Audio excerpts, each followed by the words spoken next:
avant de rentrer dans le vif du sujet, ce que j'aurais envie de vous dire au fond, c'est que le sujet lui-même est une invitation profonde à la modestie et à l'humilité, d'autant que moi je ne suis pas médecin.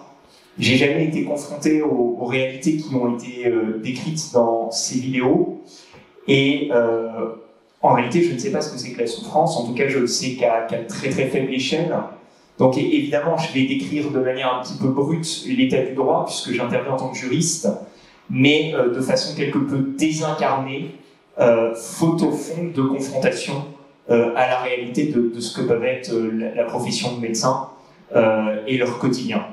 Voilà, ce premier écueil soulevé quand Paul m'a invité à intervenir sur ce sujet poignant. Le point de départ de ma réflexion, ça a été la lecture d'un ouvrage d'une conférencière que j'avais eu le plaisir d'entendre cet été à La Rochelle, Charlotte Sens, qui en réalité est atteinte d'une maladie, alors qui elle n'est pas en phase terminale du tout, mais qui est une maladie génétique assez grave, et qui témoigne dans ce très bel ouvrage le prix de la jubilation, de la façon dont la prière et la façon dont l'accompagnement dont elle bénéficie de ses proches l'aide au quotidien à surmonter les phases de souffrance de cette maladie, où elle alterne au fond phases de souffrance et phases de complète rémission, où elle peut vivre au fond de façon complètement normale. Et dans cet ouvrage, au chapitre 16, il y a un très beau passage que j'ai gardé, dans lequel elle remet au fond la notion de dignité. Et les termes de Charlotte Sens sont les suivants. La dignité qu'est-elle, la dignité d'une personne, ne réside pas dans le bon fonctionnement de ses organes, de son système immunitaire, de son corps, ni même dans sa vitalité intellectuelle. La dignité est valable pour tout homme, qu'il le sache ou pas, qu'il le veuille ou pas. Notre dignité, c'est que nous sommes des enfants de Dieu. Et ce passage, au fond, m'a interrogé, et c'est vrai que je me suis dit que le prisme de la dignité était probablement le prisme le plus approprié pour aborder cette question de la fin de vie. Alors, de manière plus juridique en droit, on distingue souvent deux sens de la notion de dignité. Un sens un petit peu objectif, et dans cette conception objective de la dignité, on va la définir comme s'attachant à l'individu en tant que tel. C'est son humanité, sa propre existence qui justifie la dignité, et en découle en réalité une forme, voyez, de représentation de ce qu'est une humanité digne. En tant qu'individu, l'homme a des droits qui sont liés à cette dignité. Ça va être le droit à son intégrité corporelle, ça va être le droit de ne pas être torturé, ça va être le droit de ne pas être réduit en esclavage. Donc un certain nombre de droits et aussi un certain nombre de devoirs qui définissent ce qu'est la dignité. Et on a une appréhension plus subjective de la dignité, dans laquelle, au fond, en vertu de ces dignités, l'individu aura la possibilité d'exiger des acteurs publics et notamment de l'État certains droits, un droit au logement, un droit par exemple à un salaire décent et un droit à une prise en charge médicale. Et bien sûr, c'est de la conciliation entre ces deux sens, c'est de la conjugaison entre ces deux sens que naît probablement la définition la plus juste de la dignité, et je ne me hasarderai pas pour ma part à en donner une. Et cette notion de dignité, elle est au fond complètement, elle irradie complètement le débat sur la fin de vie. Elle est d'abord extrêmement présente dans les discours des associations militantes sur la fin de vie. L'association la plus active en France sur ce terrain-là s'appelle l'Association pour le droit à mourir dans la dignité. Et on retrouve aussi dans d'autres pays européens, je pense notamment à la Suisse ou à la Belgique, cette allusion constante à la dignité. L'association suisse la plus active s'appelle Dignitas, et j'ai été consulté cet après-midi en préparant mon intervention le site internet de cette association. Ça m'a frappé parce que on retrouve une définition de ce qu'est, selon cette association, la mort dans la dignité. Ça revient en réalité à la possibilité pour toute personne de choisir le moment de sa mort, qu'elle soit d'ailleurs en fin de vie ou non. Donc au fond, l'utilisation, je dirais, dévoyée de la notion de dignité crée évidemment un biais sur la façon dont on interprète la fin de vie. au fond, qu'est-ce que la dignité, hein, ça renvoie au propos de Charlotte Sens. Est-ce que c'est la jouissance de nos pleines capacités physiques et intellectuelles? Est-ce que la dignité se résume à notre apparence? J'ai jamais compris, par exemple, qu'on puisse utiliser dans le langage médical le terme légume pour traduire une réalité médicale extrêmement dure, mais y a-t-il pas un terme moins dévoyé pour exprimer cette réalité? Et dans le même temps, peut-être une vision de la dignité où on l'admet en tant qu'appartenant à l'humanité, la souffrance pouvant alors s'intégrer pleinement dans la dignité de l'homme. Et c'est vrai que cette conception un peu polysémique de la notion de dignité, on la retrouve aussi dans le cadre actuel en matière de fin de vie, et notamment dans les 2 premières lois Leonetti, et puis d'une certaine façon, on assiste dans ces lois à un glissement progressif de la notion de dignité, conçu d'abord de manière quand même assez objective dans la première loi Leonetti, puis on subjectivise pas mal la notion dans la 2e loi Leonetti, et les évolutions proposées actuellement par le président Macron et interrompues par la cohabitation actuelle marquent à mon sens un renforcement de cette conception subjective de la dignité. Alors dans la première loi Leonetti, je vous disais, la dignité elle est omniprésente. D'abord, elle est affirmée en tête de cette loi, pas à l'article 1 certes, mais dès l'article 4, la loi Leonetti pose le principe suivant: le médecin sauvegarde la dignité du mourant. Et en réalité, en filigrane, tous les principes de cette loi Leonetti 1 s'inscrivent dans une logique de préservation de la dignité du patient. Alors, cette dignité dans la première loi Leonetti, elle s'exprime à mon sens de façon assez objective de 4 manières. Le premier point, on trouve de manière très claire dans la loi Leonetti 1 un principe de prohibition de l'euthanasie. C'est écrit noir sur blanc, l'euthanasie est prohibée. Deuxième aspect majeur de cette première loi Leonetti, elle consacre le principe d'un refus de l'acharnement thérapeutique. Alors, les termes précis en réalité utilisés par la loi, c'est pas à proprement parler acharnement thérapeutique, mais c'est un refus de l'obstination déraisonnable. Et la première loi Leonetti donne une définition de ce qu'est l'obstination déraisonnable, puisqu'elle parle de traitements inutiles, disproportionnés, ou n'ayant pour effet que le maintien en vie artificielle du malade. En d'autres termes, il y a une philosophie dans cette définition d'acharnement thérapeutique qui était un petit peu de dire, dans cette perspective de la première loi Leonetti, on ne peut pas lutter contre Dieu, et quand vraiment le malade est en fin de vie, il faut accepter l'idée que c'est fini et que le malade est mort. C'était ça la logique de refus d'obstination déraisonnable dans la première loi Leonetti. Troisième aspect qui marque vraiment, à mon sens, une conception assez objective de la dignité dans la première loi Leonetti, elle consacre de manière très claire un accompagnement quotidien et individualisé du malade par le médecin. C'est peut-être la partie de la première loi Leonetti que j'ai trouvée la plus parlante, à mon sens aussi la plus belle. C'est qu'en fait, Jean Leonetti, dans ses lois, on perçoit vraiment toute la finesse, toute la subtilité du cardiologue. Un cardiologue, c'est quelqu'un qui écoute le cœur des gens. Et Jean Leonetti définit la relation au malade, dans ses lois, comme étant une relation de réciprocité, un lien de réciprocité avec le malade.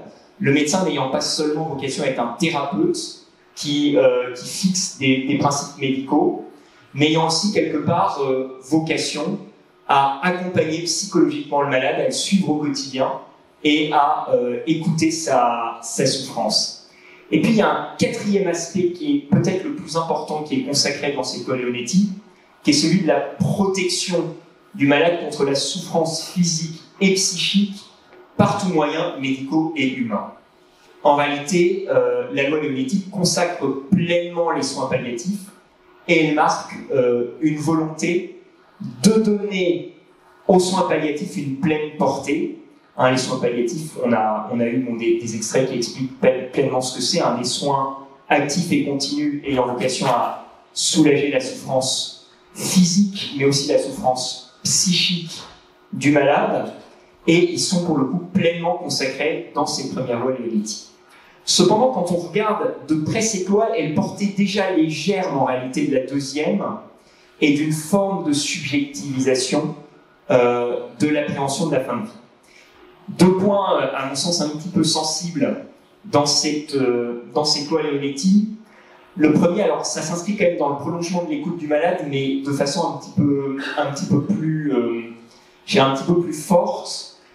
Cette deuxième loi Leonetti, elle introduisait des directives anticipées, donc la possibilité pour le malade de faire connaître par écrit des souhaits concernant sa fin de vie, pour que ces souhaits puissent être appliquée dans l'hypothèse où elle serait inconsciente et ne pourrait pas exprimer sa volonté, et elle introduisait la possibilité pour les médecins de prendre de manière collégiale et réfléchie une décision d'arrêt des traitements lorsque le malade est en phase terminale et que sa fin est extrêmement proche.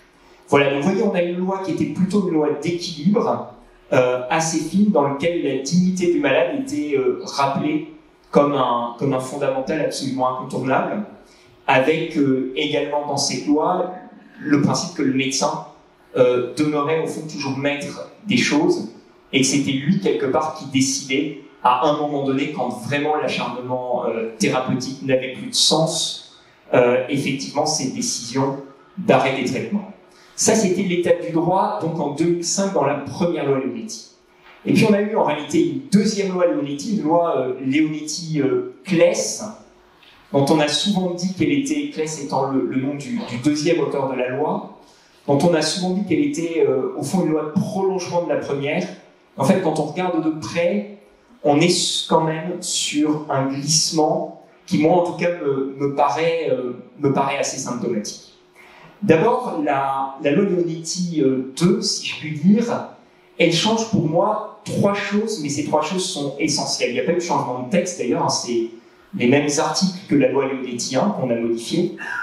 Et ces trois choses sont essentielles, je vous le disais. Premier changement qui me paraît symptomatique, on établit un primat du malade sur le médecin. Le malade devient complètement maître, ou quasiment complètement maître, de sa fin de vie, en ce sens que, d'une part, les directives anticipées, qui sont révocables ad nutum, mais les directives anticipées, si vous voulez, s'imposent désormais aux médecins, sauf dans deux configurations, en cas d'urgence vitale immédiate, quelqu'un qui par exemple aurait un accident de voiture et serait inconscient, ou deuxième configuration, s'il y a vraiment une disproportion, une erreur manifeste dans les directives anticipées qui sont émises. Et de la même manière, le tiers de confiance, qui existait déjà dans la loi Leonetti 1, mais qui est confirmé dans la loi Leonetti 2, en cas d'inconscience du malade, l'avis du tiers de confiance, de la personne de confiance, prime aussi sur l'avis du médecin. Donc la conséquence de la loi Leonetti, c'est que quelque part le médecin, qui était quand même un élément un peu objectif, une forme de rempart, est quand même dépossédé du rôle essentiel qu'il avait dans l'économie générale de la loi Leonetti 1, dans l'appréhension de la fin de vie du malade. Et puis je vois quand même un deuxième risque dans cette cristallisation des directives anticipées, c'est qu'un malade inconscient est enfermé au fond dans la directive qu'il a émise avant d'être inconscient. Deuxième, à mon sens, glissement qui s'opère de manière assez nette dans la deuxième loi Leonetti, on voit une définition un petit peu nouvelle de la notion de traitement disproportionné, et on va faire entrer dans la notion de traitement disproportionné la question de l'hydratation et de l'alimentation du malade. Et là, il me semble qu'il y a un glissement possible qui va être, dans ce cas-là, de considérer qu'un arrêt total de l'alimentation et de l'hydratation du malade est possible, avec évidemment un risque d'évolution vers une euthanasie passive, si on n'appréhende pas de manière suffisamment précautionneuse les contours de cette loi Leonetti et ce que dit le texte. Et enfin, troisième point, qui est celui qui en réalité a le plus cristallisé les tensions, c'est cette instauration dans la loi Leonetti, on en a très largement parlé, donc je ne vais pas trop m'attarder sur ce point, mais c'est cette instauration de la sédation profonde et continue, possibilité pour le médecin d'administrer des sédatifs qui endorment progressivement le malade et l'amènent vers la mort. On parle quand même bien d'une sédation profonde et continue jusqu'au décès. Alors on n'est pas à proprement parler juridiquement dans une euthanasie active. On n'est pas, le médecin, je veux dire, ne va pas faire une injection létale qui tue le patient, ou le patient ne prendra pas un médicament mortel, mais on glisse quand même vers une forme d'euthanasie. D'une certaine façon, la loi Leonetti II amorcée, vous voyez, pour moi, c'est un mouvement quand même de trois lois qui se complètent, enfin la troisième n'étant pas votée, mais amorcer un petit peu le revirement opéré par Emmanuel Macron et les annonces réalisées par Emmanuel Macron au printemps 2024. Alors, la loi Macron, il y a une belle tribune de médecins que j'ai trouvée dans la Croix, dont je n'avais pas eu connaissance sur le moment, cet après-midi en consolidant mon intervention. Et les médecins parlent d'une brèche dans un rempart de sagesse. En fait, s'écloit de manière un petit peu provocatrice. Je serais tenté de dire qu'on retombe dans la tendance habituelle, un petit peu habituelle chez le président de la République, du en même temps, en ce sens qu'on va avoir d'un côté une forme de consolidation des soins palliatifs avec notamment la création de maisons d'accompagnement, ce qui est plutôt un dispositif à mon sens à saluer, et dans le même temps, on a clairement une légalisation, cette fois-ci, d'une aide active à mourir, le médecin ayant la possibilité de donner au malade celle d'abréger sa vie ou d'abréger lui-même la vie du malade s'il n'est pas en capacité de le faire. Et là, on assiste quand même à un vrai glissement. Moi, j'ai noté quelque chose qui est symptomatique. En cas de choix du malade de recourir à cette aide active à mourir, l'intégralité des frais sont prises en charge par la sécurité sociale. En revanche, dans l'hypothèse d'un malade qui déciderait d'aller en maison d'accompagnement, il n'y a pas de remboursement par la sécurité sociale et la prise en charge par des maisons d'accompagnement, en tout cas tel que le texte existait au printemps, repose en réalité sur le malade. Et je trouve que ça dénote quand même quelque chose de la manière dont on conçoit la fin de vie du malade. Au fond, il ne faut pas qu'elle ait un coût trop important pour l'État. Donc l'État ne prendra pas en charge le remboursement de cette fin de vie. Le sentiment que j'ai, mais c'est évidemment quelque chose d'assez subjectif, c'est qu'en France, on est en fait aujourd'hui un petit peu à la croisée des chemins, et on a un petit peu deux voies qui s'offrent à nous, celle effectivement qui tend de plus en plus à se généraliser, qui est celle qui accourt chez nos voisins européens et qui va consister effectivement à aller de plus en plus vers une aide active à mourir, mais avec toutes les dérives qu'on peut connaître aujourd'hui si cette aide active à mourir n'est pas encadrée. En Suisse, c'est littéralement un droit au suicide assisté avec des verrous qui sont en réalité très faibles. Et la deuxième voie réside dans un développement en réalité beaucoup plus fort des soins palliatifs, de l'accompagnement du malade et de son entourage. Et moi, il y a un point qui m'a frappé dans les images que Paul, vous avez projetées tout à l'heure.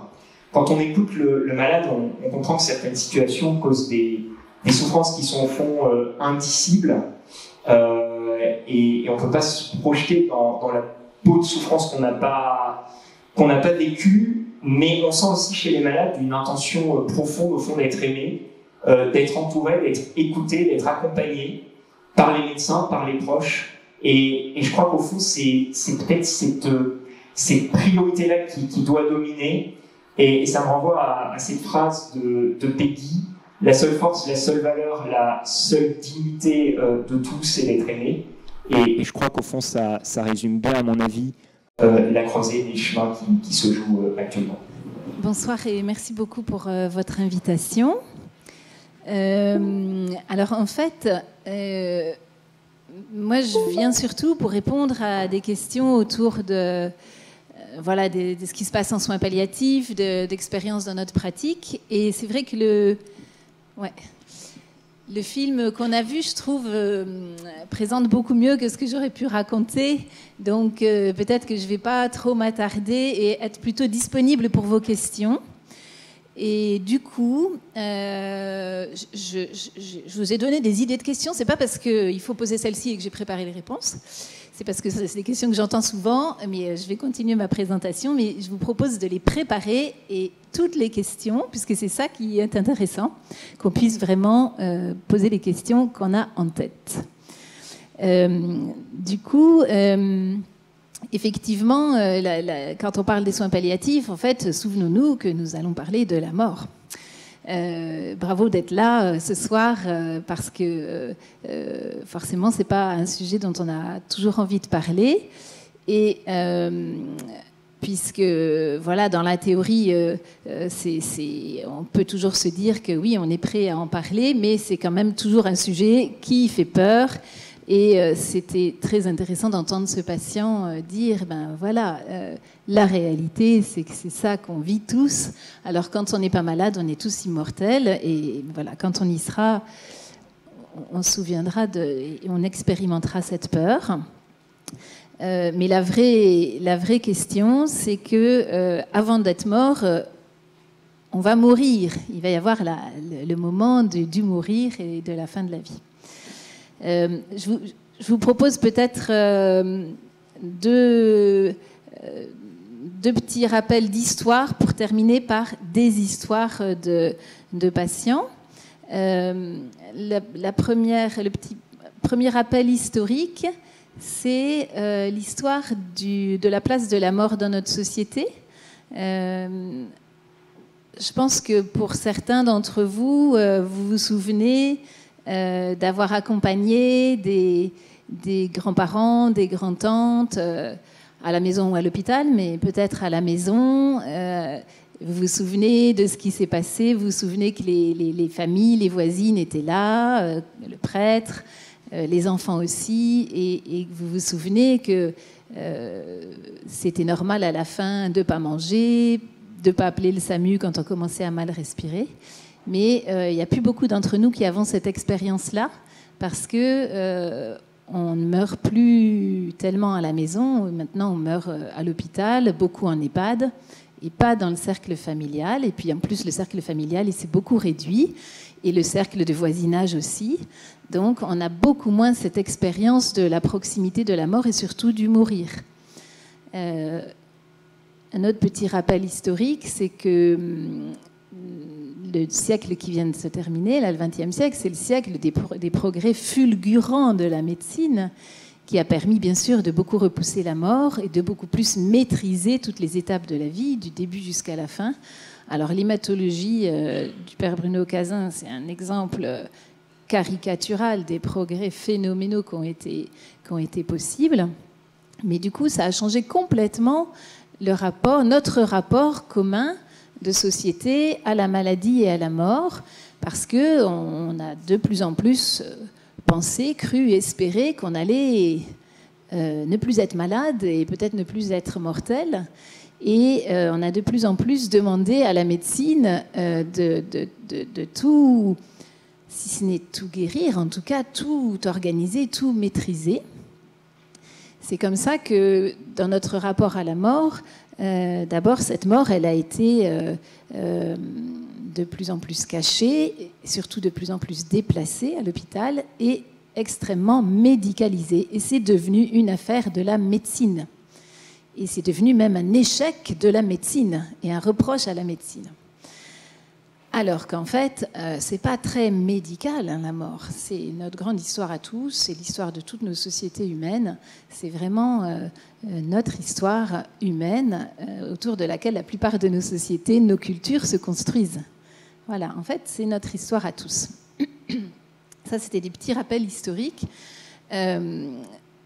pour se souvenir pourquoi aussi on arrive dans une période pendant laquelle on cherche toujours à maîtriser le plus possible cette mort, à la repousser, parce qu'on verra que la demande d'euthanasie, c'est toujours une demande de faire disparaître la mort, et puis dans une grande demande vis-à-vis de la médecine. Alors, peut-être, c'est pareil, le film nous a bien dit ce que c'est que les soins palliatifs, je ne me souviens plus quelle est la photo suivante. Mais voilà, c'était très bien résumé, hein, les soins palliatifs. Voilà, c'est tout ce qu'il reste à faire quand il n'y a plus rien à faire. Ça concerne toutes les personnes qui ont des maladies qu'on ne va pas guérir. Donc, vous savez très bien, vous imaginez bien que c'est toutes les personnes qui ont des cancers qu'on ne va plus guérir, mais ça touche toutes ces maladies neurologiques, neurodégénératives. On a entendu parler de la maladie de Charcot, mais il y a beaucoup d'autres maladies qu'on ne va pas guérir. Ça touche toutes les maladies du cœur, du poumon, des reins qu'on ne va pas guérir. Il y en a beaucoup. Donc les soins palliatifs, c'est tous les soins dont on a besoin quand on a une maladie qu'on ne va pas guérir. Et il y a différentes façons de faire ces soins palliatifs. Il y a les soins pour rester le plus en forme possible, même quand on a cette maladie qui évolue. Il y a les soins pour ne pas avoir mal. Quand ça a beaucoup évolué, il y a les soins pour garder le plus possible ce sentiment de dignité. Quand on arrive à la fin de sa vie, il y a différents niveaux dans les soins palliatifs. Et puis surtout, il y a différentes façons de les faire. Alors, on a beaucoup en tête les services de soins palliatifs, mais c'est un endroit où il y a vraiment une petite minorité des soins palliatifs qui sont faits. Vous savez, il n'y a pas beaucoup de lits de soins palliatifs. La plupart des personnes qui sont en soins palliatifs, elles ne sont pas dans les services de soins palliatifs. Elles sont effectivement dans les EHPAD, dans beaucoup d'autres services de cancérologie, de gériatrie, et puis à la maison. Donc la majorité des soins palliatifs, ils ne sont pas du tout faits dans les services de soins palliatifs. Ils sont faits à la maison, dans les EHPAD et dans tous les services. Et ces soins palliatifs, ils sont faits par parfois des soignants qui sont formés en soins palliatifs et par des bénévoles formés en soins palliatifs qui accompagnent, parce qu'on ne peut pas faire de soins palliatifs sans des bénévoles de soins palliatifs. Il y en a qui sont là ce soir. Mais ils sont aussi faits par tous les autres soignants et la plupart des personnes malades en fin de vie, elles vont être soignées par leur médecin généraliste, leur infirmière à la maison. C'est eux qui vont faire la grosse partie des soins palliatifs. Mais surtout, les personnes qui vont être fondamentales pour vivre le mieux possible la fin de la vie et pour avoir des soins de qualité, c'est les proches et l'entourage. Donc en fait, ces soins palliatifs, ils sont faits par vous, puisque soit vous êtes déjà aidant, soit vous le serez. Voilà, le premier petit rappel, c'est qu'on va tous mourir. Le deuxième rappel, c'est qu'on va tous être des aidants et on va tous être des accompagnants. Et surtout, on a tous des ressources pour le faire. Alors c'est sûr que ça va être plus facile de développer ces ressources si on se souvient que c'est aussi notre responsabilité et qu'on peut le faire, parce que vraiment on peut le faire. Je peux faire mon premier coup de pub, mais je ne sais pas si j'ai mis là mon image. Non, ce n'était pas celui-là, c'est un autre. Bon, j'avance un peu, c'est ça. Donc, vous connaissez les premiers secours que vous avez peut-être appris au collège ou dans une association où tous les citoyens doivent apprendre les gestes pour secourir quelqu'un qui est tombé dans la rue. Les derniers secours, c'est la même chose pour vous tous les citoyens, pour apprendre quelques repères, quelques connaissances, quelques attitudes, quelques gestes pour accompagner ses voisins, ses proches en fin de vie, ses collègues en deuil. C'est très court, c'est gratuit, ça existe en France depuis 2 ans. Et dans le Nord, on a développé pas mal de sessions. Il y en a une la semaine prochaine à Lambersart en fin de journée, le 18 novembre, qui n'est pas remplie. Inscrivez-vous. Et surtout, c'est un moment pour penser à ça. Et puis, bien sûr, vous n'allez pas apprendre tous les soins palliatifs. Ce n'est pas sur les soins palliatifs, c'est surtout pour prendre le temps de penser à voilà, qu'est-ce qui peut être important à ce moment-là, quelles sont les questions qui peuvent être importantes pour ma propre fin de vie, mais aussi pour accompagner mes proches et avoir des pistes. Donc surtout inscrivez-vous, vous pouvez flasher là, ici si vous voulez, mais surtout vous regardez sur le site dernier-secours.fr, vous inscrivez, c'est gratuit.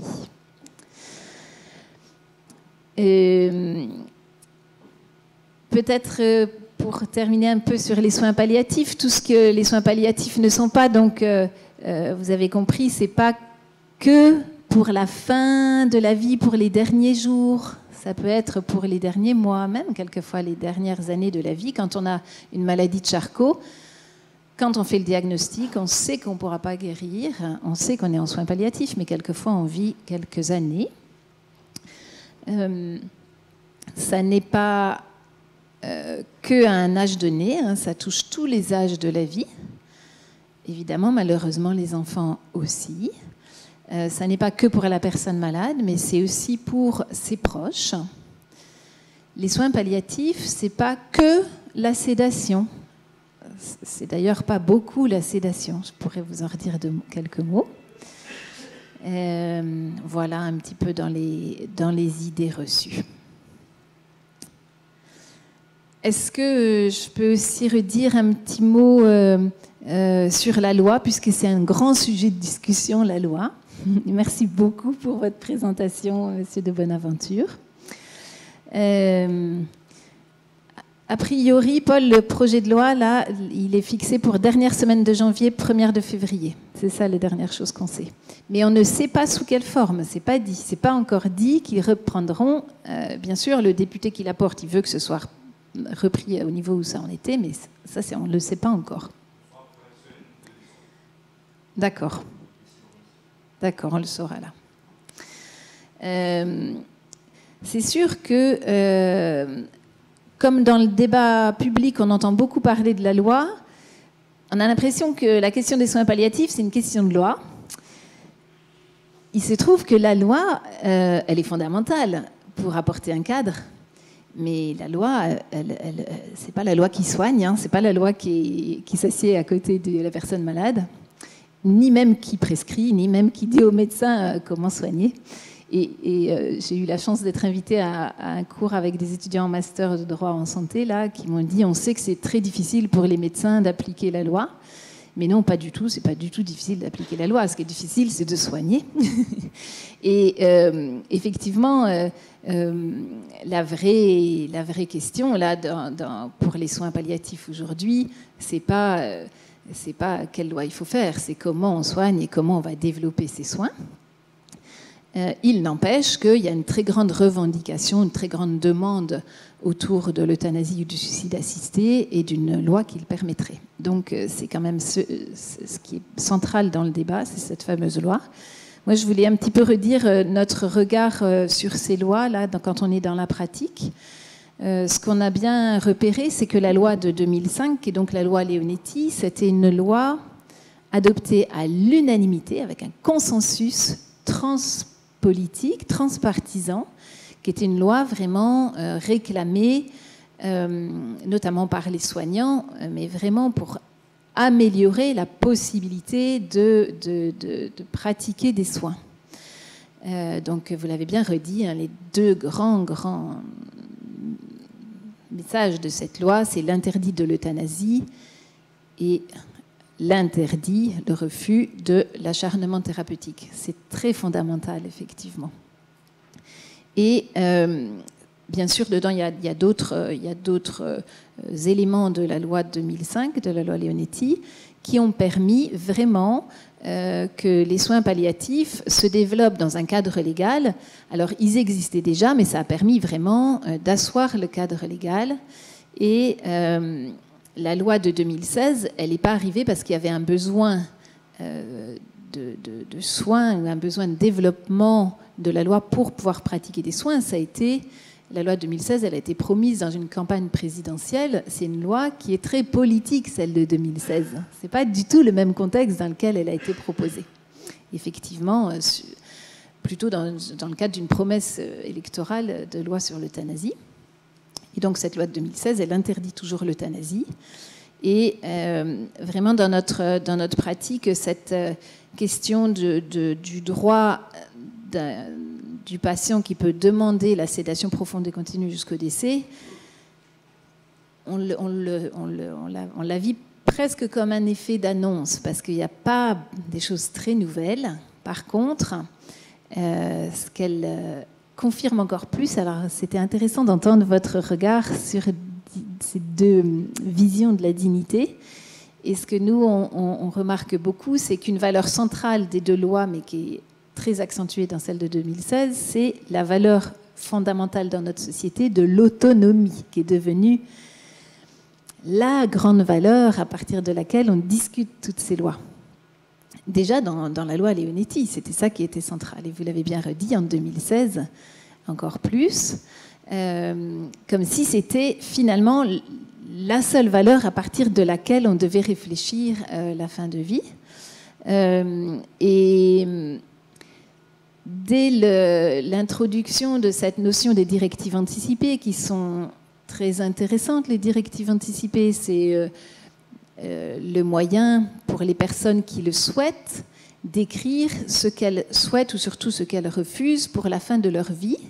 Donc c'est vraiment la possibilité que des souhaits ou des refus soient respectés. Donc évidemment, c'est très, très positif et important. Mais ces directives anticipées, surtout, c'est une sorte, elles introduisent une relation qui est très contractuelle avec le soignant. C'est un rapport contractuel. Une fois qu'il y a un texte dans lequel on a écrit quelque chose, ça induit un rapport, ça construit une relation qui va être plutôt une relation contractuelle et de méfiance que de confiance. Et ça, c'est très renforcé, par exemple, par la loi de 2016. Tout ça, c'est pas négatif, c'est simplement qu'on comprend que ça construit une autre relation de soins, en fait. Peut-être pour dire des choses plus concrètes qui pourraient vous concerner chacun, on dit beaucoup, le gros problème, c'est que personne n'écrit ces directives anticipées. Les Français ne les ont pas écrites. À chaque fois, on fait un test. Qui les a écrites dans la salle? Pas grand monde. Et moi, je ne les ai pas écrites. Ce qui est vraiment intéressant avec les directives anticipées, c'est que c'est l'occasion pour une personne plutôt malade de parler d'abord avec ses médecins, puis avec ses proches. Et c'est pour ça que un petit message individuel pour vous aujourd'hui, ça pourrait être que ces directives anticipées, c'est intéressant quand quelqu'un est malade, un de vos proches est malade, si vous êtes malade, pour ouvrir des discussions, ouvrir un espace de parole, d'abord avec vos médecins, votre médecin, et avec vos proches. Si ça n'aboutit pas à un texte écrit signé, le bénéfice des paroles qui auront été dites, de la réflexion que ça aura apporté, il sera de toute façon très important et presque le plus important. Souvent, les directives anticipées, dans la réalité, nos patients, ceux qui en ont écrit, ils écrivent qu'ils sont contre l'acharnement thérapeutique. C'est souvent ça qu'on a dans les directives anticipées. Il se trouve que déjà, c'est illégal, l'acharnement thérapeutique. Donc, qu'ils soient pour ou contre, de toute façon, on ne doit pas le faire. Mais ce n'est pas grave, comme ça, ils ont pu exprimer quelque chose. Et surtout, vous l'avez dit tout à l'heure, les directives anticipées, on les écrit à un moment, mais forcément, on va se transformer, être transformé par la maladie, par ce qu'on va vivre. Et on ne sait jamais la personne que l'on sera quand la maladie aura évolué. Et ça, c'est vraiment ce que les personnes malades nous disent. On a plein d'exemples, plein de personnes qui ont écrit leurs directives anticipées, même quand la maladie était déjà très évoluée, parce qu'effectivement, quand on les écrit, quand on n'est pas malade, vraiment, on est très loin, je pense, de la réalité. Mais il y en a qui les ont écrits alors qu'ils étaient déjà très malades, qui ont dit des choses, et c'est pas du tout ça qu'ils souhaitaient. Quand la maladie a avancé, c'était même plutôt l'inverse. Une fois de plus, c'est pas grave, parce que les directives anticipées, elles ne servent que si vous êtes dans le coma et que vous pouvez plus parler. Tant que vous parlez, on s'en fiche des directives anticipées. Hein, donc, le seul, voilà, c'est pas grave si vous écrivez quelque chose du moment qu'après vous pouvez dire que c'est pas ça que vous souhaitez. Mais c'est pour aussi bien se redire que forcément, on peut pas tout anticiper, ça c'est sûr. Mais en plus, on ne sait pas exactement ce qu'on souhaitera, ce qu'on voudra.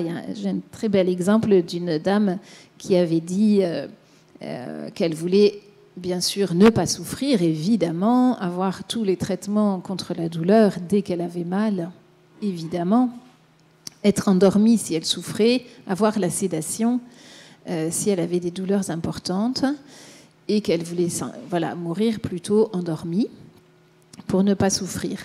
Donc c'était assez précis pour une fois. Et quand sa maladie a évolué, quand on l'a rencontrée, elle était très douloureuse. Et pour elle, la chose la plus importante, c'était qu'elle garde toutes ses capacités pour pouvoir parler avec ses proches. Et la seule chose qu'elle ne voulait pas, c'était être endormie, même être un peu somnolente, à tel point qu'elle refusait tous les antidouleurs. Et ça a été une longue négociation pour qu'elle accepte des traitements antidouleurs. Elle avait trop peur que ça l'endorme, parce qu'à ce moment-là, ce qui était important pour elle, c'était vraiment d'être très présente, très en relation.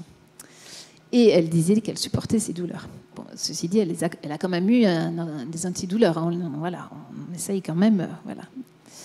Et un petit mot aussi sur les pratiques sédatives. Vous voyez, je ne dis pas la sédation, parce qu'il y a plein de différentes pratiques autour de la sédation en soins palliatifs. Déjà, je voudrais vous dire que la pratique de la sédation est très ancienne en soins palliatifs. Pourquoi ? Parce qu'il y a différentes maladies qui peuvent se terminer avec des symptômes importants, notamment des symptômes respiratoires. Et jamais on a laissé, quand on soucie du confort et de la façon dont on vit la fin de sa vie, on n'a jamais laissé des personnes décéder en respirant très mal, en étouffant. Et ça, c'est une pratique très ancienne qui existe depuis le début des soins palliatifs, qui est issue d'ailleurs de la réanimation. Et il n'y a pas besoin de loi pour savoir qu'on ne laisse pas quelqu'un s'étouffer et qu'on l'endort. Donc ça, c'est une pratique très ancienne. Par exemple, endormir quelqu'un dans une situation qu'on appelle de détresse. La réalité de la pratique de la sédation en soins palliatifs, déjà, c'est assez rare, mais les rares situations dans lesquelles on endort avec des médicaments volontairement une personne, c'est ces situations-là. Alors, de douleur réfractaire, quand on dit réfractaire, c'est vraiment réfractaire, il y a une définition, et de détresse. Donc c'est ça la réalité des pratiques. Et puis, la pratique de la sédation profonde et continue jusqu'au décès de la loi 2016, en fait, elle est très encadrée aussi. Il y a des indications très précises. Les situations réfractaires, les douleurs réfractaires, donc c'est ancien ça. Et puis les situations dans lesquelles on arrête un traitement de maintien en vie qui est susceptible d'entraîner beaucoup de souffrance. Par exemple, une respiration artificielle, enfin une machine à respirer, si vous voulez. Donc c'est pareil, ça c'est quelque chose qui est très encadré. Et puis la situation dans laquelle une personne a une souffrance, on va dire, plus existentielle ou morale réfractaire et demande cette sédation profonde et continue jusqu'au décès, celle-ci, elle est rarissime. C'est assez rare, et même si il peut y avoir des variations dans les services, c'est quand même une situation plus rare.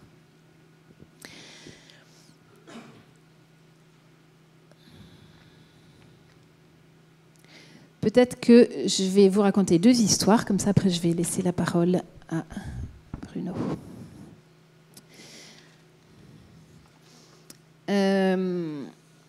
Alors, c'est l'histoire d'une dame qui a presque 70 ans et après un an de différents petits signes, petits symptômes, qui a appris quelques jours avant qu'on la rencontre qu'elle a cette fameuse maladie de Charcot. Alors, je suis un peu désolée parce que il y a un problème avec la maladie de Charcot, c'est que c'est très médiatisé et on connaît des patients qui ont cette maladie et qui disent qu'ils en ont assez d'être au cœur des débats. Mais effectivement, comme vous connaissez un petit peu les symptômes, ça permet peut-être de comprendre certaines souffrances ou certains symptômes. Donc elle vient d'apprendre qu'elle a une sclérose latérale amyotrophique. Donc voilà, vous devez un petit peu savoir, la sclérose latérale amyotrophique, c'est l'évolution progressive, et en tout cas inéluctable, quelquefois très rapide, quelquefois moins, d'une paralysie complète des membres, puis ensuite de la déglutition, de la parole, puis des muscles respiratoires, donc qui entraîne une très grande dépendance. Évidemment, il n'y a pas de traitement et ça va aboutir au décès, on le sait.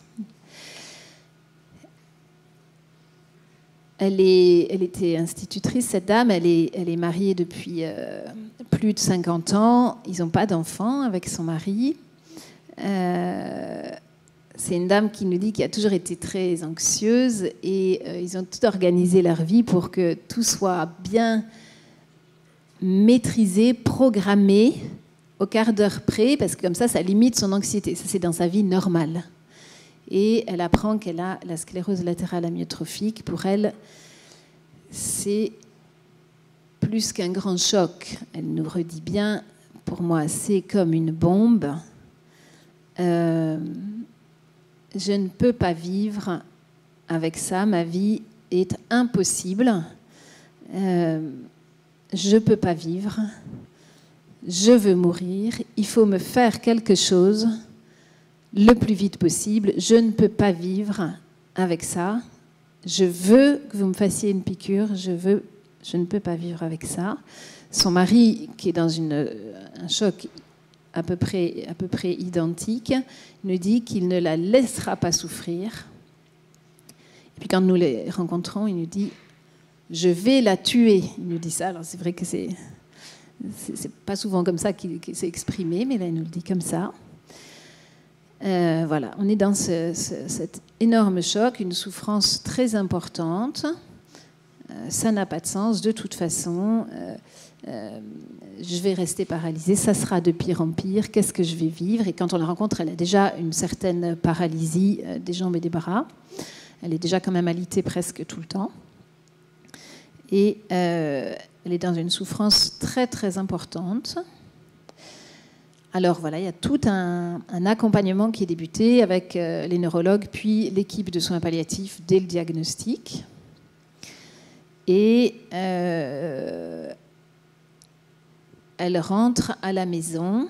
Alors forcément, on était quand même assez inquiets parce que son mari tous les jours nous disait « je vais la tuer ». Mais sa vie, c'est quand même à la maison. Et voilà, on met en place tout un suivi. Et elle est réhospitalisée assez vite dans le service de soins palliatifs parce qu'à la maison, c'est quand même très difficile.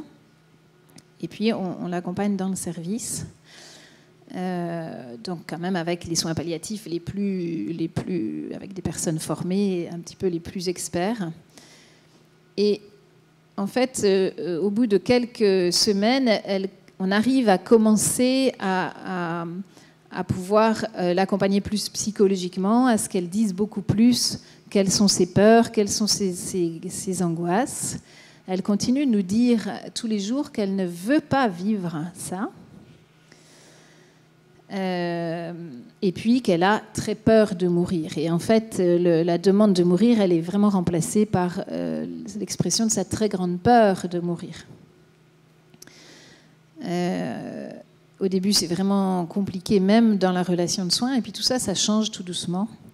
Et alors, elle ne dort pas, elle respire mal. Et tout ça, ça change tout doucement.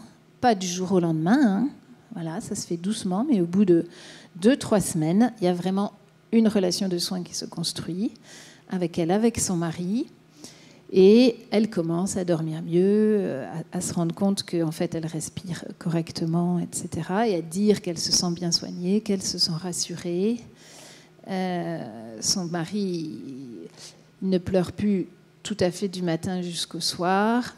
Et ce qui est très, très différent, c'est qu'elle ne dit plus, elle ne demande plus, elle demande plus l'euthanasie. Elle nous dit toujours, je ne veux pas vivre ça, mais elle demande plus. Elle ne dit plus qu'elle veut mourir. Et puis ça se transforme en vraiment un grand chagrin plutôt autour du fait qu'il réalise qu'elle ne va plus vivre longtemps. Et finalement, tout le chagrin, c'est que la vie, elle ne va plus durer et que ça va être... voilà, qu'ils ne vont plus pouvoir partager tout ce que finalement ils espéraient encore partager.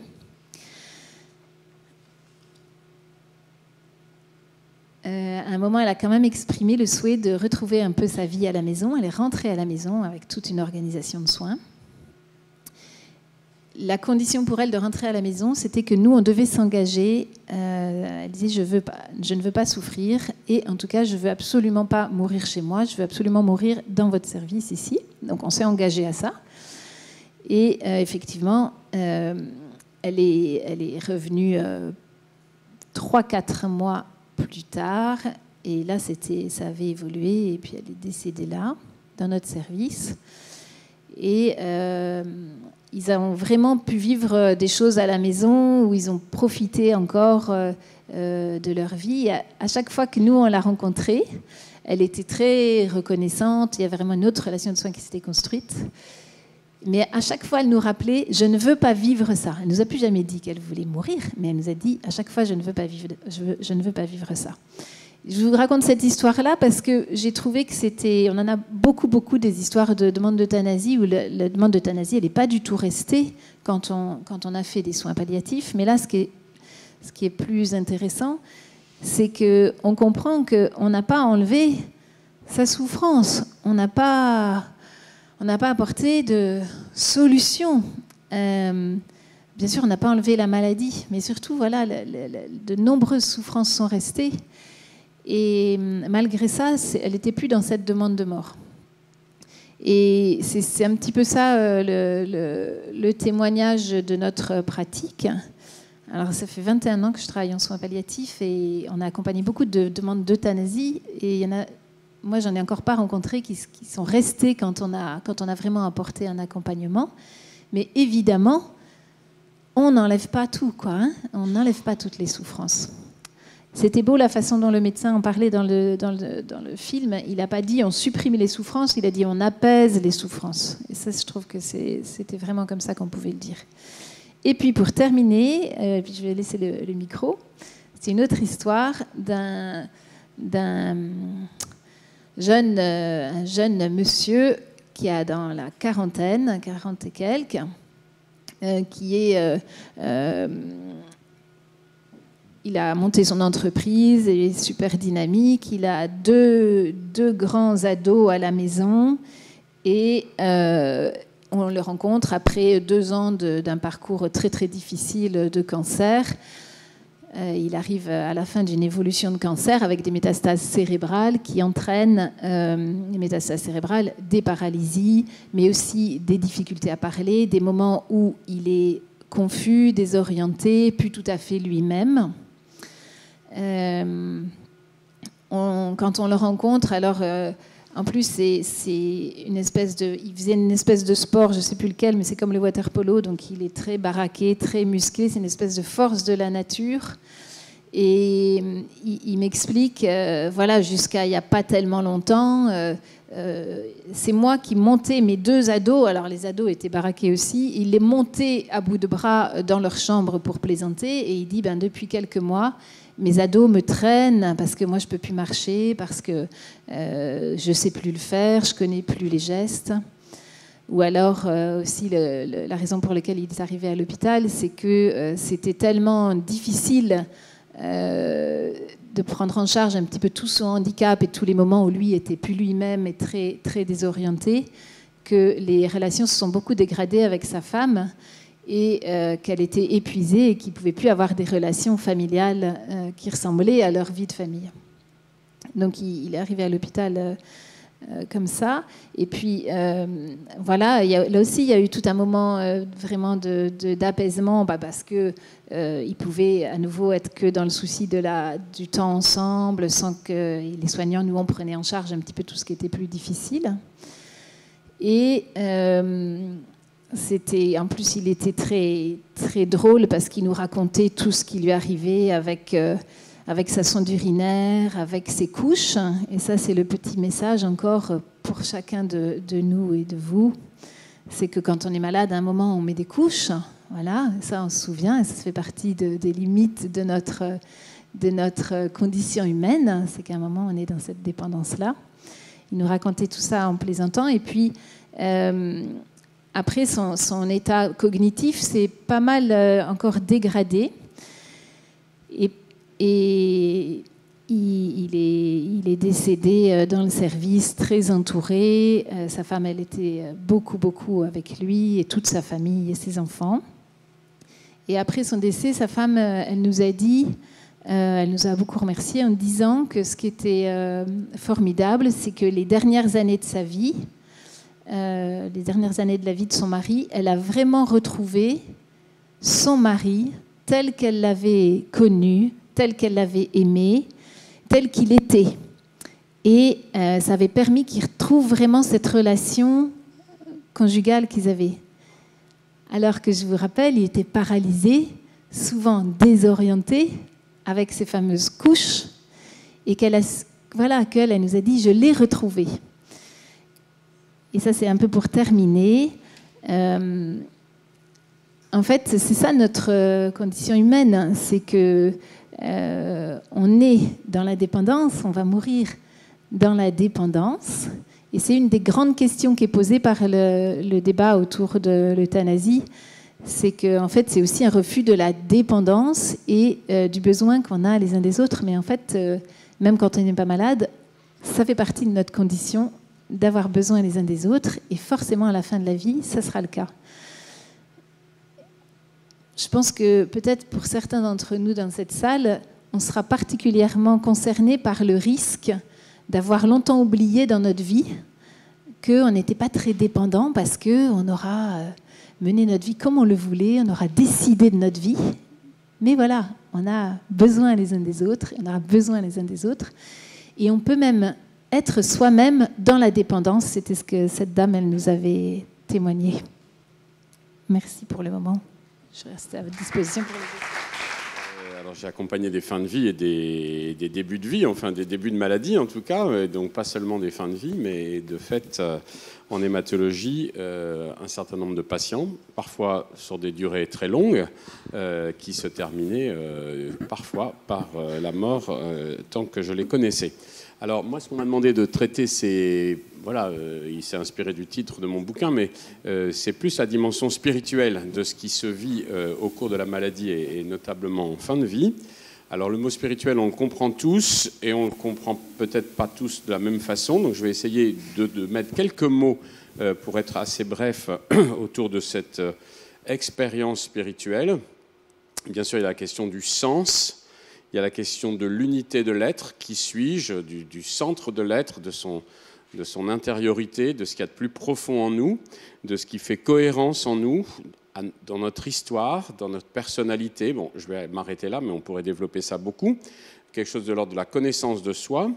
Dans le mot expérience spirituelle, je mets l'idée d'une croissance spirituelle, qui implique parfois une certaine transformation de soi-même. En termes religieux, on parlerait de conversion, ou en régime chrétien, on pourrait parler de sanctification. Donc l'expérience spirituelle, la croissance spirituelle serait une sanctification, et pour nous chrétiens, que l'homme se rapproche de Dieu et qu'il laisse l'Esprit de Dieu le transformer. Donc vie spirituelle, vie dans l'Esprit pour les chrétiens. Alors, si je me place, tout à l'heure, tu évoquais le passé, la mort à domicile entourée. De fait, pendant des siècles, et en régime chrétien, l'important, c'était de bien mourir pour aller au paradis. Bien mourir pour ne pas être damné. Et il fallait se préparer à bien mourir. Et parfois, et je me souviens, moi, enfant, mon aumônier de lycée, qui avait plus de 70 ans quand j'en avais 12, qui était un homme assez érudit, mais il nous disait toujours il n'est jamais trop tard pour se convertir, même à l'article de la mort. Il y a des exemples fameux dans l'histoire de France, relativement récente, où on pouvait se confesser. D'ailleurs, c'était un droit pour les guillotinés, les condamnés à mort, de voir un confesseur et de pouvoir se repentir de leurs péchés pour espérer une place au paradis. Donc c'était, vous voyez, on vivait pour l'éternité, on vivait pour vivre en Dieu et pour pas être damné. Ça, aujourd'hui, dans la prédication, ça marche pas beaucoup. Il faut pas trop parler de l'au-delà, sinon on vous regarde et bon, d'accord, c'est bien gentil ce que tu nous dis, mais ce qui nous intéresse, c'est de bien vivre maintenant. Alors, je vais y revenir parce que c'est important. La vie est, pour nous chrétiens, la vie après la mort, la vie en Dieu, la vie éternelle.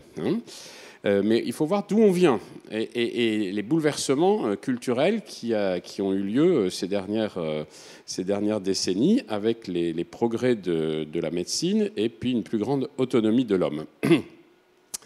Et aujourd'hui, alors je vais très vite, et je suis un peu caricatural, mais par rapport à la loi sur l'euthanasie ou sur le suicide assisté qui se profile, puis Marie, enfin, vous l'avez bien défini, puis Marie l'a repris avec le terme d'autonomie, on a aujourd'hui, si je résume un petit peu les positions des débats au risque de la caricature, on a un certain nombre de gens qui nient tout sens à la fin de vie, tout sens à la souffrance, du coup, on va dire, mais tout sens à la fin de vie. Il n'y a rien à espérer de ce temps-là, même si Mme Danel fait très bien son travail. Moi, je ne veux pas. Je veux mourir au plus vite parce que ça n'a aucun sens qu'elle ne vienne pas me raconter des histoires. Moi, je veux mourir en pleine forme et pas vivre la déchéance, la dépendance, tout ça, ça n'a aucun sens. Donc, il y a une partie des gens qui se situent là-dedans. J'ai fait suffisamment de débats contradictoires pour en rencontrer. Il y en a qui sont très motivés, ça n'a aucun sens.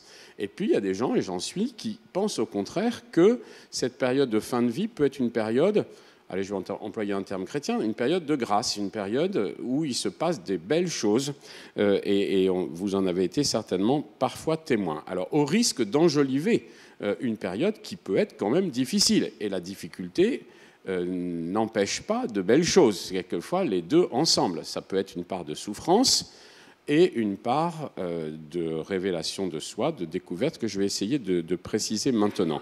Donc, vous voyez, quand on est trop... voilà, je suis dichotomique pour la pédagogie, mais la réalité est souvent beaucoup plus mêlée. Alors, qu'est-ce qui se joue dans le soin? Pas seulement dans le soin palliatif, dans le soin en général, il se joue quelque chose de très important que Marie Danel vient de décrire ici, c'est l'attention à l'autre. L'écoute de l'autre, l'écoute des besoins de l'autre, des cris de l'autre. Voilà, donc c'est une relation très forte qui se noue dans le soin, quel que soit le soignant, qu'il soit aide-soignant, infirmier, kiné, orthophoniste, médecin, enfin voilà, il y a beaucoup de professions médicales et paramédicales qui vivent cette relation de soin, d'attention à l'autre, sans compter les psychologues et tous ceux qui travaillent dans ce domaine-là. Il y a quelque chose d'essentiel qui se joue dans le soin. L'attention à l'autre, à ses besoins, et le cheminement avec lui, du coup, la dimension d'accompagnement. On peut dire que c'est quelque chose d'éminemment humain, éminemment relationnel. D'ailleurs, il y a sur une maison de l'Université catholique depuis déjà plusieurs mois les métiers de l'humain en danger. Alors, c'est bien des métiers de l'humain dont on parle. Hein. Dans cette relation de soins, et moi j'ai exercé une spécialité assez proche de la recherche, assez scientifique, il faut conjuguer la compétence médicale et la compétence humaine. Alors on peut aussi l'appeler la compétence relationnelle, hein, puisqu'il s'agit de relations. Compétence technique, scientifique et compétence relationnelle. Sinon, s'il en manque une des deux, il y a quelque chose qui ne va pas. Hein. Les deux doivent aller de pair. Mais dans cette compétence humaine et relationnelle, l'essentiel du soin est dans la bonté, dans la tendresse, dans le sourire, quelquefois un peu d'humour si on en est capable, quelque chose qui va rendre la vie plus légère et la souffrance plus facile à supporter. Et les patients vous le disent. J'ai un très bon docteur, mais qu'est-ce qu'il est sec? Ou qu'est-ce qui... Moi, je me souviens, un malade avec qui je suis devenu ami qui me disait « Mais tes collègues, ok, ils sont compétents, mais il y a quelque chose qui ne va pas, quoi. Ils n'ont rien compris aux soins. » Hein, et de fait, alors j'essaie de défendre un petit peu mes collègues, mais il avait raison, quoi. Hein, voilà. Donc c'est important cette dimension de bonté, de tendresse. J'emploie ces deux mots-là, on pourrait le détailler davantage. C'est une relation entre deux êtres humains. Certes, ils ont une fonction différente, ils ont un statut différent. On a beaucoup souligné la relation asymétrique avec une sorte de dépendance du soigné vis-à-vis du soignant, mais c'est quand même profondément une relation d'humanité entre deux êtres qui partagent la même condition humaine.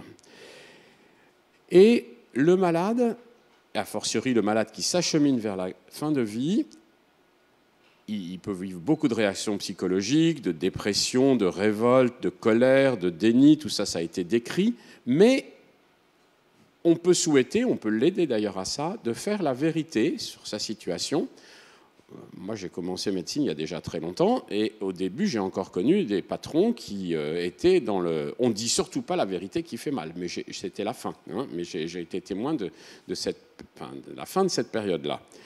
Aujourd'hui, on dit davantage la vérité aux gens, mais la vérité, il faut l'accompagner. Si tu as une maladie incurable, si tu as une maladie grave, si tu peux potentiellement mourir, les gens comprennent très vite, hein, en un quart de seconde. En un quart de seconde, ils comprennent que leur vie est en danger, donc il faut recueillir cette... Bon, mais après, il y a tout un travail à faire pour consentir à la fragilité, consentir à sa mortalité, hein, à sa mort prochaine ou lointaine, mais consentir à sa fragilité. On triche tous un peu. On fait comme si on allait vivre éternellement. D'ailleurs, heureusement, parce que sinon, on serait un peu anxieux tout le temps. Si on s'arrête et on se pose, on va reconnaître la réalité. Mais quand vous êtes confronté à la maladie, là, on ne joue plus. Maintenant, voilà, le terme s'annonce, plus ou moins. Donc, il s'agit d'un consentement à la fragilité. C'est quelque chose que je n'ai pas choisi, qui s'impose à moi et que je vais faire mien. Alors, plus ou moins facilement, plus ou moins difficilement, mais on peut aider à ça. Et en fait, ce consentement à la fragilité... Ce n'est pas une révélation, parce que depuis que moi j'ai fait un peu d'hématologie pédiatrique quelques années, un enfant de 3-4 ans, il a bien compris qu'il était mortel. Hein. Donc, a fortiori, nous adultes. Hein. Donc, ce n'est pas vraiment une révélation, mais c'est quand même une étape extrêmement importante. Et comme je vous dis, on est tous touchés par ça, et je vais vous introduire un autre mot qui me paraît très important, que j'ose dire, c'est le mot vérité. On consent à la fragilité, en fait, c'est rien d'autre que de vivre dans la vérité de sa condition humaine fragile. Sauf qu'on a souvent triché, plus ou moins violemment, plus ou moins fortement, mais on a souvent triché, on triche souvent, sans trop s'en rendre compte, puis on s'entraîne les uns les autres là-dessus, en faisant comme si on était immortel. Ce consentement à la fragilité, cette acceptation de la vérité de son être fragile, il est essentiel. Et puis après, il y a l'expérience de la dépendance. Mais la dépendance, ce n'est pas toujours malheureux, hein, parce que moi, j'ai connu beaucoup de gens isolés, par exemple âgés, qui ne voient plus personne dans la semaine, sauf le facteur et le livreur de, je ne sais pas quoi, de lait. Ils ne voient pas grand monde dans la journée, leurs enfants une fois de temps en temps. Et quand ils sont à l'hôpital, ils ont un voisin, une voisine de chambre, ils ont l'ambulancier à qui ils se confessent beaucoup plus qu'au curé. C'est pour ça qu'on a dans le diocèse un prêtre ouvrier ambulancier. C'est lui qui confesse le plus de tout le diocèse. Il ne donne pas beaucoup l'absolution, mais voilà, c'est déjà pas mal. Donc, vous voyez, c'est des relations essentielles dans la salle d'attente. Mon rêve, ça serait d'avoir une petite caméra cachée et savoir tout ce qui se dit dans la salle d'attente. J'avais les bribes que les malades me livraient après, mais je ne savais pas ce qui se disait entre eux. Il se passe plein de choses. Donc il y a plein de relations dans le monde hospitalier qu'on méconnaît et qui sont en fait des relations sociales aussi intéressantes que celles du café du commerce ou d'une sortie d'amphi. Donc il y a des relations de dépendance heureuses et malheureuses, et il y a la relation de soins. Et combien de personnes malades sont attachées à leur infirmière, à leur aide-soignant, à celui qui vient faire la toilette, et à leur médecin, etc. Et donc, en fait, cette dépendance, loin d'être malheureuse, elle est plutôt heureuse, et elle nous dit quelque chose d'essentiel, c'est qu'on n'est pas homme tout seul. Et ça, c'est une découverte spirituelle fondamentale. Je ne suis pas homme ou femme tout seul. Je ne suis rien si je ne suis pas aimé. Vous l'avez dit tout à l'heure très bien en citant Peggy. La dignité, notre dignité, c'est d'être aimé. Mais c'est plus que notre dignité, c'est notre condition humaine élémentaire. Aucun d'entre nous ne peut vivre s'il n'est aimé par un parent, par un conjoint, par des enfants, par des amis, voilà, vous pouvez multiplier ça. Or, la relation de soins est une relation d'amour, une forme de relation d'amour ou d'amitié, si vous préférez. Et donc là, c'est déjà dans des bonnes expériences spirituelles. Et puis, dans ce consentement à la fragilité, dans cette perte d'autonomie, beaucoup de gens vont réfléchir sur eux-mêmes. Ils voient que la fin de la vie approche et ils vont relire leur vie. Ils vont évoquer des souvenirs spontanément. Il y a des souvenirs qui vont leur revenir, des souvenirs heureux ou malheureux, quelquefois des choses très lourdes. Et c'est pourquoi c'est important qu'ils puissent être accompagnés, qu'on puisse les écouter, quelquefois dans une écoute active, en favorisant l'expression des choses lourdes qui ont du mal à sortir. Alors ça, les psychologues, c'est leur métier, mais ça peut être aussi le métier de bénévole. On n'a pas beaucoup souligné que les soins palliatifs, c'était un travail d'équipe, de professionnels et de bénévoles qui complètent, relaient, parfois se substituent à la famille lorsqu'elle est absente. Mais cette relation d'écoute active, oui, ça m'intéresse que tu me dis, tu peux me préciser ça, voilà. Et puis, vous voyez, des petits-enfants qui demandent à leurs grands-parents, à leurs arrière-grands-parents d'écrire leur jeunesse, l'évacuation pendant la guerre, c'est écrit dans tous les bouquins, mais la personne va se livrer, et quelquefois, elle va livrer des choses très douloureuses. Quelquefois, elle va vous dire, je vous dis ça, vous savez, je ne l'ai jamais dit à personne. C'est pas rare.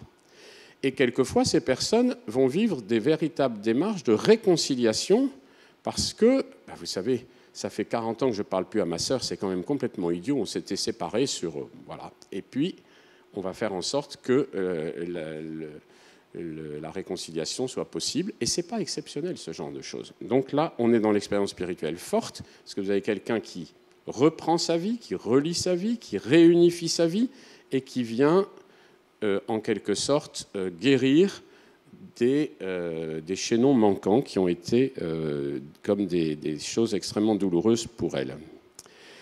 Donc tout ce travail-là, évidemment, c'est le travail d'accompagnement qui peut être effectué par beaucoup de gens différents, et ça contribue à l'apaisement dont vous parliez, ou dont le film nous parlait tout à l'heure. Cette expérience spirituelle de relecture de sa vie, ça peut évidemment se vivre dans la foi, aussi en offrant sa vie à Dieu, en demandant pardon, en recevant le sacrement de la réconciliation, par exemple. Mais, voyez, pour moi, dans les nombreux accompagnements de malades que j'ai faits, cette dimension spirituelle de la fin de vie, elle n'est pas spontanément religieuse. Ou plus exactement, j'ai connu des gens très religieux qui étaient à la surface d'eux-mêmes au point de vue spirituel, et j'ai connu des gens pas religieux du tout, qui avaient une densité de vérité spirituelle étonnante. Donc, on ne peut pas donner le bon Dieu sans confession, il faut vraiment écouter la personne et l'accompagner. Et j'ai vécu une fois une expérience absolument dont je ne peux pas oublier. Des deux côtés du même couloir, j'avais 2 malades hospitalisés. Le premier, c'était un jeune homme de 33 ans, père de famille de 2 enfants, musulman, habitant l'île Sud, et que je soignais depuis 3-4 ans. Quand je l'ai soigné, on a attendu que sa femme accouche du 2e pour commencer son traitement, parce qu'il avait déjà une maladie grave, mais on a pu attendre quelques semaines. Et puis ça s'est compliqué avec une complication gravissime qui, vraisemblablement, aurait pu bénéficier d'un traitement quelques mois plus tard. Donc j'attendais un protocole, mais il avait un critère d'exclusion qui ne m'a pas permis de l'entrer, qui lui a pas permis de bénéficier de cette nouvelle molécule. Et ce monsieur, il savait qu'il allait mourir, et j'ai une conversation avec lui dont je vous donne 2 éléments. Docteur, ce soir, on saura contre qui la France va jouer à la Coupe du Monde de football. On était à Noël, juste avant Noël. Et il me parlait du mois de juillet. Mais le tirage au sort des Jeux avait lieu ce soir-là. Message, je ne serai plus là pour voir le match, mais au moins je saurai contre qui la France va jouer. Ok, j'ai compris le message. C'était subliminal. Puis il continue, je crois que c'était dans cet ordre-là, et il me dit, vous savez, j'ai acheté 2 maisons pour mes enfants. Ces enfants, ils avaient 3 et 5 ans, quelque chose comme ça. Ils couraient dans les couloirs, ils étaient vraiment tout petits. Et il avait acheté la 2e maison alors qu'il était déjà malade. J'espère que l'assureur, la banque n'y aura rien vu après sa mort. Hein. Mais c'était aussi très beau. Je vais partir, mais je vais garantir quelque chose, une certaine sécurité à mes enfants. Et à ce moment-là, il me dit sa foi de musulman en me disant, vous savez, moi, je fais confiance à Dieu et je me remets entre ses mains. J'étais vraiment assez bluffé par sa foi et, comme prêtre catholique, j'y voyais le Christ qui se remet à son Père, tout musulman qu'il était. Je traverse le couloir et là, j'avais une bonne catholique pratiquante de 74 ans, je crois. Mais je la soignais depuis longtemps et elle s'acheminait vers la fin de vie. Et là, elle me dit, elle était assez marrante, cette femme, on avait une relation assez sympathique. Elle était la seule pratiquante de son lotissement, c'est ce qu'elle m'avait dit. Hein. Mais c'était vrai. Et alors, elle m'explique, docteur, j'en ai encore pour combien ? 10 ans ? 8 ans, 6 ans, alors je ne sais plus où elle a mis les barreaux de l'échelle, mais enfin elle m'a fait comme ça un barème assez étonnant, quoi, parce qu'elle savait qu'elle allait mourir bientôt, mais elle m'avait mis vraiment la barre très haut, puis j'étais de marbre, elle descendait les barreaux de l'échelle. Et elle n'a pas été jusqu'en bas, maligne comme tout. À ce moment-là, elle s'arrête et elle me dit « Mais au moins, docteur, vous célébrerez mon enterrement ?» Chose que je peux faire, mais que je ne fais quand même pas très souvent. Alors moi-même, je me dis « Mais quelle chipie, quoi !» Elle veut tout. Alors, voilà, c'est comme ça. Et à ce moment-là, elle se tourne vers moi, puis elle me dit « Alors, écoutez bien, parce que c'est exactement ce que je viens de vous dire. La terre, parce que vous savez, docteur, la terre, je connais, le ciel, je ne connais pas. » Intéressant, une pratiquante qui vous dit « La terre, je connais, le ciel, je ne connais pas. » Et en fait, bon, elle est morte quelques jours plus tard, etc. Mais si vous voulez, j'oublie pas une telle chose comme ça, parce que à travers, c'était assez court, hein, je vous ai raconté l'histoire à peu près dans la durée réelle de son propos. Vous voyez tout le cheminement qui se passe en elle, toutes les questions qui émergent. L'angoisse, le doute, la foi et le doute. Et voilà, on est en plein dans la vie spirituelle de ce qui se passe là. Voilà, en tout cas, moi, ce que je retiens de tout ça, c'est que la vie... Alors ça, moi, j'ai appris l'évangile à l'hôpital, hein, c'est pour ça que je suis resté médecin pratiquant pendant 24 ans tout en étant prêtre. J'ai arrêté il y a 9 ans quand même, le temps passe. Mais si je suis resté à l'hôpital, c'est que j'ai appris l'évangile. Et l'évangile que j'ai appris, c'est ce que Jésus répète sans arrêt. C'est-à-dire, si tu veux sauver ta vie, tu la perdras. Si tu acceptes de perdre ta vie, tu la sauveras. La vie n'est pas un bien qu'on possède, sur lequel on a la maîtrise, et c'est là l'illusion contemporaine qui pourrait alimenter des lois dangereuses, c'est que la vie est un don. Mais un don, pour moi, croyant, c'est assez facile de dire que c'est un don de Dieu. Si vous ne l'êtes pas, vous pouvez dire c'est un don de mes parents, c'est un don de ceux qui m'ont éduqué, c'est un don de ceux qui m'aiment aujourd'hui. Je pense que c'est déjà une vérité humaine et qu'il n'y a pas besoin d'être croyant pour dire que la vie est un don. Je le dis a fortiori comme croyant. La vie est un don, et en fait, c'est ce que nous révèle le Christ. Le Christ, il nous dit quoi? Je vous sauve. Enfin, il ne nous le dit pas, mais il le fait. Il nous sauve parce qu'il est fils, qui se reçoit du Père. Il peut donner sa vie parce qu'il l'a reçu. Il le dit lui-même, d'ailleurs. Eh bien, ça se découvre dans la simplicité du soin, au quotidien de l'accompagnement, que ça se dise en termes religieux ou pas, que ça se dise à travers un sourire ou des paroles, on peut faire cette expérience de la vie qui est reçue et donnée, d'une certaine grâce dans la vie, et cette chose-là n'a pas de prix. Alors, je vais vous raconter une histoire sur la dignité, avec un malade qui n'a pas employé le mot dignité, mais qui en a merveilleusement parlé. C'est un monsieur qui avait une maladie rare, 100 cas par an en France, espérance de vie aujourd'hui encore, 1 an. Il avait une rémission de 7 mois, on avait crié victoire, mais la victoire fut de brève durée, et il rechute, plus moyen de réguler la maladie, donc on arrivait en soins palliatifs en fait. Et je lui avais dit, écoutez, on n'a plus de possibilité de vous traiter, mais il n'était pas trop mal. À part quelques prurites, quelques grattages, il n'avait pas beaucoup de symptômes. Mais je le savais en danger avec une espérance de vie de l'ordre de quelques jours ou quelques semaines, hein, pas plus. Et il sort de l'hôpital le jour, un mois d'août, il faisait chaud. Je lui tournais le dos, parce que je tournais le dos à la porte. Il me dit « Bonsoir docteur, bon week-end ». Je me retourne. Il me dit, il savait que j'étais prêtre, il me dit vous savez, mon père, le plus dur, ce n'est pas la maladie, c'est la société. Et je fronce, j'essaye de comprendre ce qu'il me dit. Et il me dit, oui, la société. Il me dit, vous savez, toute ma vie, j'ai été pris pour un illettré. C'était un monsieur très simple. Et à l'hôpital, j'ai été bien traité. J'ai été traité comme un ingénieur. Je crois que c'est ce qu'il m'a dit. Enfin, ça voulait dire, j'ai retrouvé ma dignité. OK ? Et ce monsieur, il me disait tout le temps merci. J'avais été obligé de lui dire, arrêtez de dire merci, parce que votre merci me gêne, en plus le traitement ne marche pas. Alors qu'on me dise merci pour un traitement qui marche, je l'accepte volontiers, mais pour un traitement qui ne marche pas, j'étais un peu mal à l'aise. La nuit même, donc il rentre chez lui, la nuit même il revient, il fait ce qu'on appelle un choc septique, parce qu'il n'avait pas beaucoup de défense immunitaire, et je le retrouve le samedi après-midi. Parce que quand j'étais vice-recteur de la Cato et en même temps médecin, ça m'arrivait souvent de faire du courrier à des heures indues. Donc je le retrouve le samedi après-midi, et il était en compagnie de sa femme. Il avait 67 ou 68 ans, ce monsieur. Et sa femme me dit, docteur, je suis là, c'est ma place, on a une petite fille qui se marie aujourd'hui, mais le plus important, ça fait 42 ans qu'on est mariés, c'est que je sois à côté de mon mari. 46 ans, je ne sais plus combien. Et vous voyez, j'étais bluffé. Et à ce moment-là, il me dit merci, merci, merci, merci, et merci mon Dieu. J'ignorais qu'il était croyant. Il dit merci mon Dieu. Donc, vous voyez, la gratitude de quelqu'un qui est à l'article de la mort, il est mort 3 jours plus tard, mais qui, dans la qualité du soin médical et dans la beauté d'un amour conjugal, voit plus de prix que la vie elle-même. Donc la dignité dans la relation et dans l'amour partagé. Voilà, écoutez, je vous ai dit l'essentiel.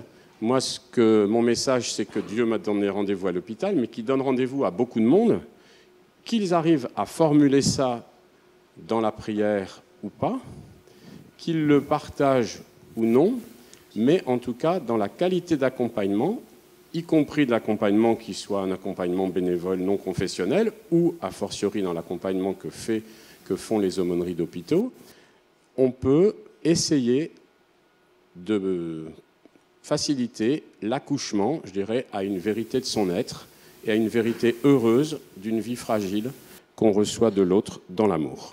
Et à l'opposé,